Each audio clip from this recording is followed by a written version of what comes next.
नमस्कार, मी ऋषी देसाई. सुवर्ण कोकण सामर्थ्य महाराष्ट्राच्या विशेष कार्यक्रमात आपलं स्वागत. या कार्यक्रमाच्या निमित्तानं आपण शेती आणि शेतीपूरक उद्योगातील श्रीमंती याबद्दल भरभरून बोलत असतो. आज आपल्या सोबत आहेत प्रथमेश गुरव, सुवर्ण कोकणचे शिलेदार, आणि त्यांच्याकडनं जाणून घेऊया या सगळ्याबद्दलची श्रीमंती.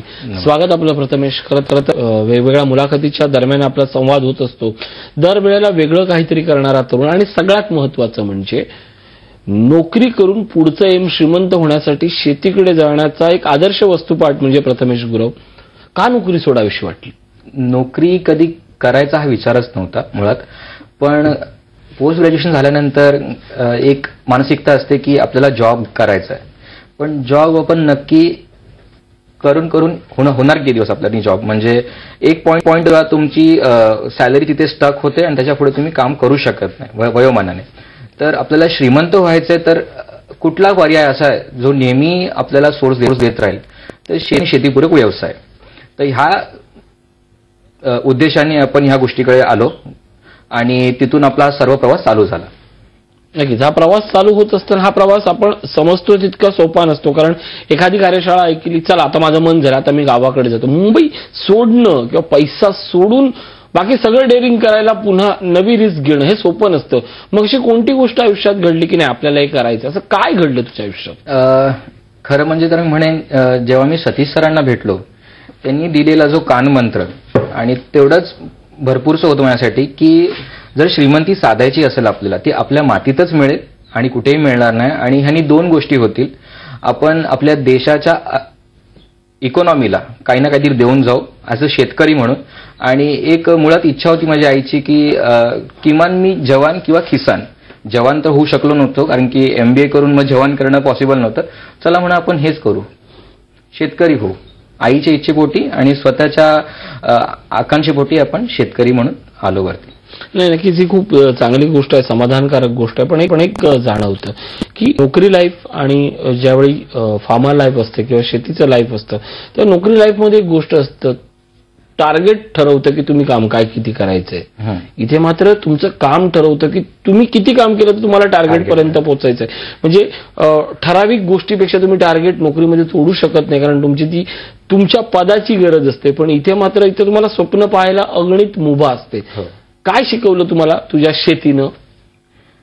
शेतीने हे शिकवलं की सोनं जे आपण म्हणतो ते पिकतं मातीतच, आणि ते किंबहुना दुसरीकडे मिळणारही नाही तुम्हाला. आणि तुमची शेती जे उघडी असतात, म्हणजे स्काय इज द लिमिट आपण जे म्हणतो, म्हणजे जेवढी मेहनत आपण करणार तेवढं उत्पन्न आपल्याला मिळणार. तर चला मला म्हणा, ही मेहनत जेव्हा आपण करणार तर पद्धतशीर केली पाहिजे. एक टार्गेट आपण ठेवला पाहिजे आणि नेहमी प्रयत्न असला पाहिजे ह्या टार्गेटला आपण क्रॉस करून काहीतरी नवीन केलं पाहिजे. चला नवनवीन गोष्टी करायच्या असतात. शेती म्हटलं तर नुसतं कोकणाकडे तरी आतापर्यंत मला कळालं की भात, आंबा, काजू ह्याच्या पलीकडे शेती कोणी केली नसेल आणि किंबहुना कोणी दिवस लक्ष येत नाही. पण आता जेव्हा आपण नवीन गोष्टी करतोय, जसं की हळद लागवड करतोय, आळंबी करतोय, तर लोक येतात, विचारतात हा विषय काय, ह्याच्यातली अर्थशास्त्र काय, आम्हाला समजून सांगा. आणि तेव्हा मला खूप आवडतं की लोकांचा दृष्टिकोन बदलतोय आणि ह्या सगळ्या गोष्टी मला सुख देऊन जातात की आपण काहीतरी करतोय आणि आपल्यातून दुसऱ्या लोकांना काहीतरी नवीन हाती घेण्याची उत्तेजना आहे. नक्कीच. अगदी मागच्या आठवड्यामध्ये कार्यशाळा झाली, लांजेच्या दरम्यान तुझं स्पीच पण होतं, अत्यंत उद्बोधक झाला. अनेक तरुणांनी आता तुझ्यासारखं होण्याचं स्वप्न आता मनाशी बाळगलं आहे. खूप चांगली गोष्ट असते की, पण हे याच्यावर असा विश्वास बसतो का? 3 वर्षापूर्वी आपण पण अशाच सेमिनारला जातो, आपल्यासाठी कोणीतरी आयुष्यात येऊन काहीतरी प्रेरक येईल, मग मी मोठा होईल. त्याच तरुणांसाठी किंवा त्याच कॅटेगरीतल्या लोकांसाठी तू आता स्वतः एक आयकॉन बनतोय. तुला बघून लोक शेती करायला लागलेत. काय सांगशील? खूप चांगलं वाटतं. जेव्हा नाट्यामध्ये आम्ही ती वर्कशॉप होती तेव्हा एक माझं स्पीच झालं छोटंसं, पण त्या छोट्याशा स्पीच नंतर लोकांनी मला एवढं कॉल करून विचारलं की नक्की हळद लागवडीबद्दल मला माहिती घ्यायची. आणि मी त्यांच्यासाठी माझे द्वार नेहमीच उघडे ठेवलेत. आणि मला आवडेल की माझ्या कोकणवासियांनी जी पारंपरिक शेती सोडून नवीन काहीतरी घ्यावा हाती. आणि त्यानंतर मला खूप सारे लोक येऊन भेटतायत, विचारपूस करतायत की नक्की काय ही गोष्ट हळद लागवडीबद्दल. तर मी त्यांना प्रत्येकाला अर्थशास्त्र समजून टाकतो, त्यातलं नक्की त्यांचे ते बारकावे. आणि मला ह्या गोष्टीमध्ये आनंद मिळतोय की हे सर्व कोकणमध्ये होतंय, आपल्या कोकणात होतंय, किंबहुना माझ्या लांजात होतंय आणि तिथे या सगळ्या गोष्टी होत आहेत, ह्याचाच मला आनंद आहे. क्रांती येईल, पण हळूहळू येईल, आणि क्रांती आणणारे पण आपणच असतो. त्यामुळे थोडा संयम असायला पाहिजे, पण नक्कीच ह्या गोष्टी चेंज होत आहेत. नक्कीच या गोष्टी चेंज होत आहेत, या गोष्टी आपण चेंज करतोय. पण ही चेंज करण्याची सुरुवात सुवर्ण कोकण करते. अगदी तुझ्या स्वतःच्या अनुभवावरनं काय सांगेल की सहज गंमत म्हणून गेलेली एक कार्यशाळा नंतर तुझ्या आयुष्याला एक वेगळा आकार देते. काय घडतं अशा कार्यशाळांमध्ये? ह्या कार्यशाळेमध्ये तुम्हाला प्रेरणा मिळते काहीतरी स्वतःहून हाती घेण्याची. म्हणजे आतापर्यंत आपण जगत होतो, किंबहुना आपण शिकलो आहोत, आपल्याला जॉब करायची, ही मानसिकता आपली बदलून टाकते. मराठी माणूसही उत्तम शेती करतो आणि त्याच्यातूनही उद्योजक होऊ शकतो.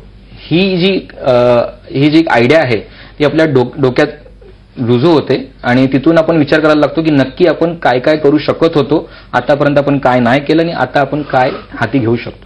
शेतीकडे या सगळ्या चळवळीनं नफ्याची शेती म्हणून जसा बघण्याचा दृष्टिकोन दिलाय, तसंच श्रीमंताची उद्योजकता असाही एक दृष्टिकोन दिलाय. शेती आणि उद्योजकता आणि पैसा आणि शेती असं एक त्रिसूत्रात हे सगळं गणित बांधलं गेलंय. शेतीतला पैसा कशा प्रकारे उलगडून दाखवला जातो या सगळ्या चळवळीत? खरं म्हणाल तर शेतकरी आणि उद्योजक ह्याच्यामध्ये एक थिन लाईन आहे. आता जेव्हा मी ॲज अ शेतकरी म्हणून काम करतो तेव्हा मला कळतं की नक्की पीक कसं घ्यावं, पण त्याच्यानंतर त्याचं मार्केट कसं घ्यावं हा आपण एक बिझनेसमॅन म्हणून विचार करतो, उद्योजक म्हणून विचार करतो. जेव्हा हा विचार आपल्या डोक्यात रुजू होईल तेव्हा आपण शेतकरी उद्योजक होऊ शकतो. आणि आजची स्थिती अशी आहे की आपल्या भारतामध्ये शेतकरी भरपूर आहेत पण शेतकरी उद्योजक नाही आहेत. तर मला असं आवडेल की जर शेतकरी हा उद्योजकही झाला आणि ती मधली जी बारीकशी रेषा आहे ती त्यांना लक्षात आली तर तो नेहमी त्याच दिशेने अभ्यास करेल आणि त्या ह्याने तो श्रीमंत होऊ शकतो, नक्की श्रीमंत होऊ शकतो. नक्की श्रीमंत होऊ शकतो. आणि ही श्रीमंती आपण कार्यशाळेतनं वेगवेगळ्या गोष्टीतनं अभ्यास दौऱ्यातनं शिकत जातो. तू स्वतःच्या बाबतीत श्रीमंत होण्यासाठी नोकरी सोडणं हा जसा डिसिजन घेतला तसा या क्षणापासून श्रीमंत होणे हा सोडलेला एक संकल्प होता. संकल्प सोडणं खूप जण करतात. 1 जानेवारीला डायरीत काहीतरी लिहिणं आणि सुवर्ण कोकणच्या फॉर्मवर लिहून ठरवून 2 वर्षात श्रीमंत होणं, या गोष्टी किती सोप्या असतात किंवा कशा पद्धतीनं त्या एक्झिक्यूट कराव्या लागतात? एक काल परवा एक मी व्हिडिओ बघत होतो युट्यूबवर जिथे तो व्यक्ती म्हणतो की यू ओव युअर सेल्फ, म्हणजे आपण स्वतःला काहीतरी देणं बनतो. किंबहुना असंही म्हणू की आपण आपल्या फॅमिलीला काहीतरी देणं बनतो. आणि हा विचार जो आहे हा ज्वलंत असला पाहिजे की आपण ह्या आयुष्यात आलो, कामावर गेलो, थोडेफार पैसे कमवले, आयुष्य जगलो आणि लागलो स्वर्गी. तर असा विचार नाहीये माझा. किंबहुना आपल्याला काहीतरी नाव करायचं आहे, नाव लौकिक करायचं आहे.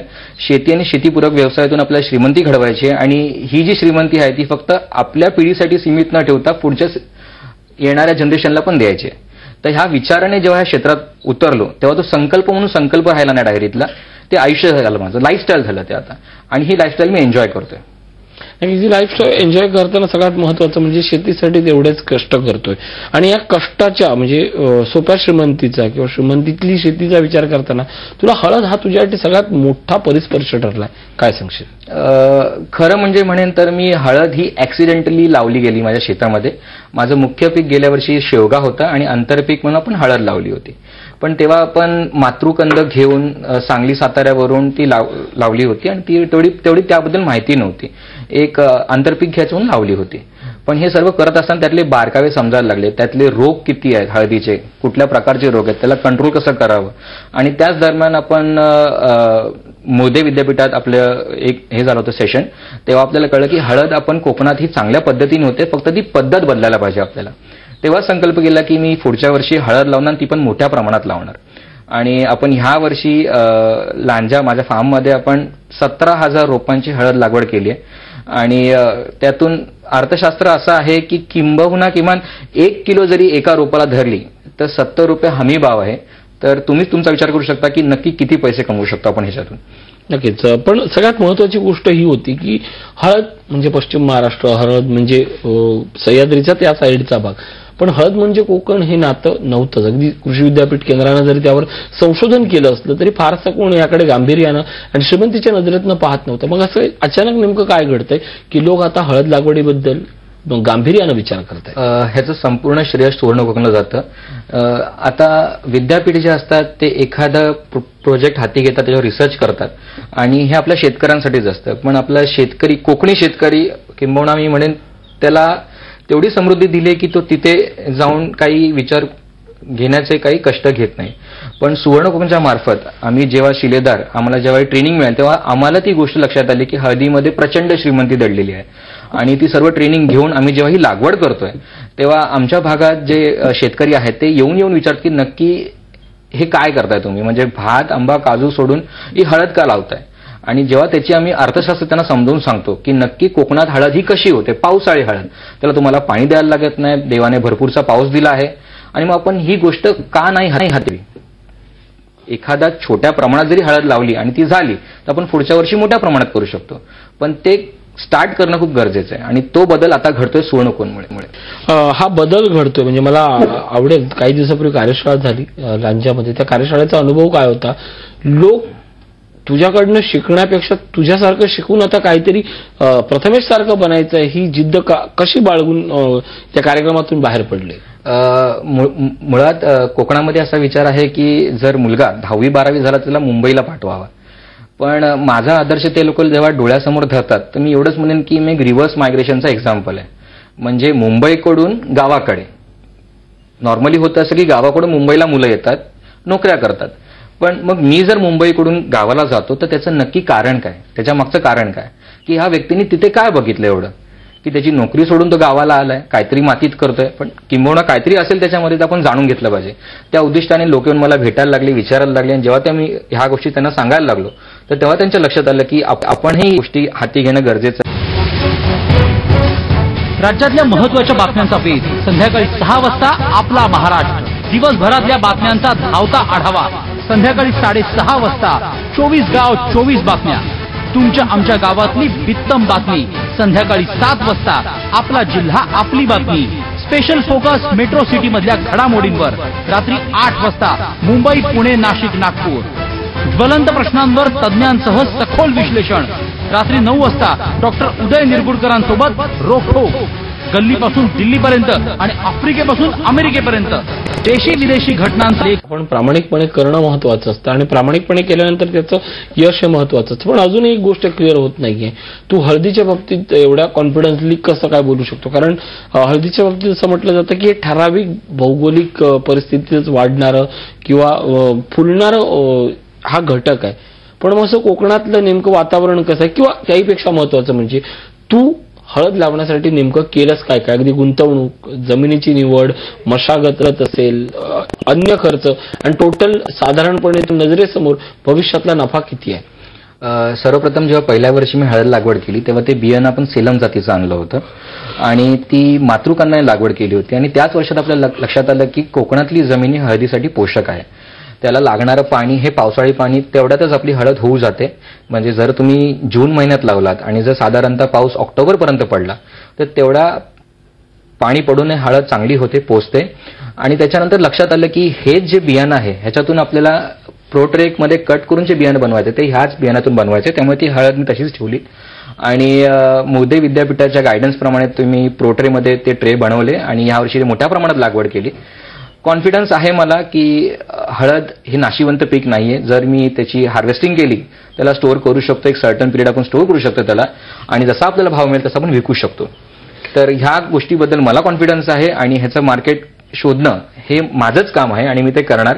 किंबहुना मी असंही म्हणेन जे लोक हळद आता सध्या घेतात हाती करायला त्यांनाही मार्केट आपण देऊ आणि आपण एकत्रितरित्या काम करू, तरच आपण पुढे जाणार. नक्कीच एकत्रितरित्या काम करू आणि आपण एकत्र पुढे जाऊ. ही जी कन्सेप्ट आहे ही तुझी नाही, ही तुला शिकवलेली सुवर्ण कोकण. काय नेमकं सुवर्ण कोकण आणि का तरुणांनी या सगळ्या चळवळीत सहभागी व्हावं. तुम्ही खूप सारे संस्था बघितल्या असेल, पण अशी कुठली संस्था मी तरी नाही बघितली की तुम्ही श्रीमंत आणि दुसऱ्याला श्रीमंत करा असा विषय कुठे येतच नाही. म्हणजे तुम्ही तुमचा कॉम्प्युटर तयार करा आणि त्याला सर्व मदत करा.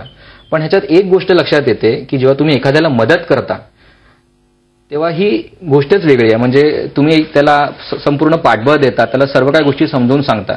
म्हणजे बांधिलकीची जाणीव आपल्याला करून देतो की भारत देशासाठी आपण काहीतरी करतोय, महाराष्ट्रासाठी काहीतरी करतोय आणि आपण कुठेतरी सर्वांनी एकत्र पुढे यावं आणि संपूर्ण महाराष्ट्रासाठी काहीतरी करावं. संपूर्ण महाराष्ट्रासाठी करताना स्वतःसाठी करणं किंवा स्वतःच्या कुटुंबासाठी करणं ही गोष्ट महत्वाची, आणि स्वतःच्या कुटुंबासाठी करताना आपण ज्या समाजाचं देणं लागतोय त्याच्यासाठी करणं ही गोष्ट फार मोठी आहे. अर्थात या दोन्ही गोष्टीचा समुच्चय तुम्हाला सुवर्ण कोकणच्या या कार्यशाळांमध्ये होतोय. या कार्यशाळांसंदर्भातली माहिती पुढील प्रमाणे 4 ऑगस्टला अहमदनगर येथे मोफत कार्यशाळा होते, 5 ऑगस्टला औरंगाबाद येथे मोफत कार्यशाळा होते, तर 6 ऑगस्टला रविवारी मुंबईत सशुल्क कार्यशाळा होते. या तिन्ही कार्यशाळेत जर सहभागी व्हायचं असेल, नाव नोंदणी करायची असेल तर अवश्य स्क्रीनवर दिसणाऱ्या नंबरशी संपर्क करा. की तुमचा कॉल लागत नसेल तर जो व्हॉट्सअप नंबर दिलेला आहे त्या व्हॉट्सअप नंबरवर केवळ एक तुमचा मेसेज करा. मेसेजमध्ये तुमचं नाव टाका आणि कुठल्या कार्यशाळेला जायचं आहे त्याच्या संदर्भात स्पेस देऊन त्या गावाचं किंवा त्या ठिकाणाचं नाव टाईप करा. तुम्हाला संस्थेच्या वतीने कॉल येईल आणि तुमचं कन्फर्मेशन घेतलं जाईल. तेव्हा अवश्य या चळवळीत सहभागी व्हा, खऱ्या अर्थानं श्रीमंत व्हा. प्रथमेश, इथं आलात, खूप सुंदर मार्गदर्शन केलं. धन्यवाद आणि आभार. धन्यवाद.